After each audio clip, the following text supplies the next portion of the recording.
It's my feel-good breakfast show. Welkom terug op die woensdagoggend. Jy kuier saam met ons hier by jou goed voel ontbytprogram Expresso net op SABC3. Baie welkom as jy nou net ingeskakel het. Dankie dat jy besluit het om jou woensdagoggend saam met ons te begin. Nou ons gesels 'n bietjie finansies volgende op jou goed voel ontbytprogram vanoggend en ek dink wanneer dit by finansies kom, voel baie van ons dit veral na die feesseisoen. Ons is nou in die nuwe jaar, but it's okay. We've got our financial expert in studio, Grant van Zyl, who's going to be helping us to revive our budget going into 2017. Well, 2017 is officially here, and of course, when it comes with a range of new increased expenses, inflation, a constant reminder that the year has ticked on. And with us in studio, when it comes to these financial matters, we speak to our certified financial planner, Grant van Zyl, to help us build that new budget for the year. And of course, something that I think we all need to revisit once again, especially at the beginning of the year. So good to see you. How are you? Wow, what a year, hey? Hey, it's good to get started, just fresh gotten and going. started. Yeah, you're looking fresh as well. New haircut, thank you. New socks, new tie. Gotta love it, gotta love it. All right, so let's start first of all and talk about 2017 from a financial perspective. What do you think we should be awaiting? What's in store in the year? So if we look at the indicators from 2015 into 2016, we had super low economic growth. And from 2016 going into 2017, we got pretty much the same indicators, which is a kind of a representation of things aren't going to be that simple. It's going to be quite a tough year. I think our Finance Minister, Pravin Gordhan, has got a hard job on his hands, and I'm glad it's not me that has that responsibility.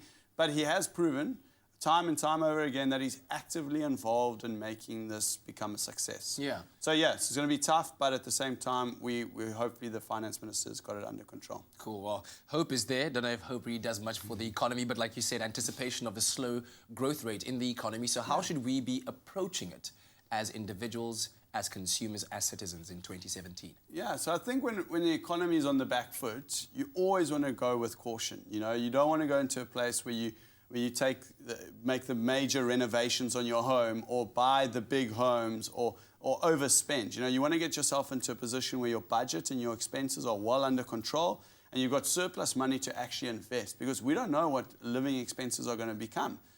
With the drought that we're facing, apparently there's like 26 weeks of water left. Have you heard of that? That's scary. That's quite crazy, eh? Yeah, like absolutely. If we've got 26 weeks of water left, imagine when the water runs out, what's going to happen to food prices and that.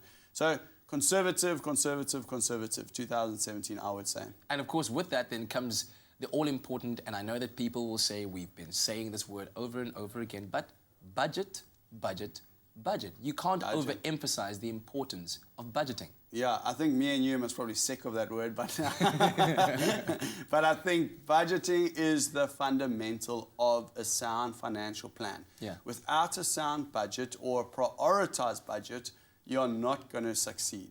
It's going to be very tough for you at the end of the day to make head over heels before you make financial success without a budget. Is there a way, without overcomplicating it too much and going into complex Excel spreadsheets, that you can just set up, or a system, let's say that, a system that you can operate, right? Let's say one constant. You know that at the end of the month, your salary comes in and your salary is this much. Yeah. How do you then move forward in order to create a simplified budget for yourself that can at least give you a bit of a picture of what it is that you're spending and what's coming in at the end of the month? Yeah, so that's a really good question. So I think in that sort of scenario, you want to get practical.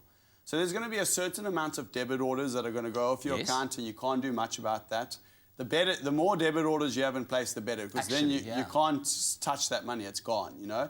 But then the remainder money, so stuff like entertainment and groceries and that sort of stuff, what I suggest to a lot of creative clients of ours is to get practical, become hands-on. So guys start creating like an envelope system or a box system where they go and draw their weekly allowance. They put it into their envelope for the week, so they'll have an entertainment envelope, a groceries envelope, and it actually then becomes a game to see how far they can make this money last. Whereas when you've got a credit card, you don't actually tangibly feel what's going out of your pocket.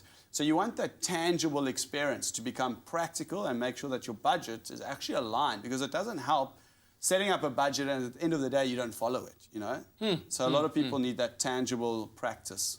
It may sound archaic in its essence, but at the end of the day, it's something that could save you a whole lot of financial stress. That's why we like this man. He's practical, he knows what he's talking about. And we're going to keep him on the couch as well to give us some more financial tips and advice for the year ahead, so stay tuned.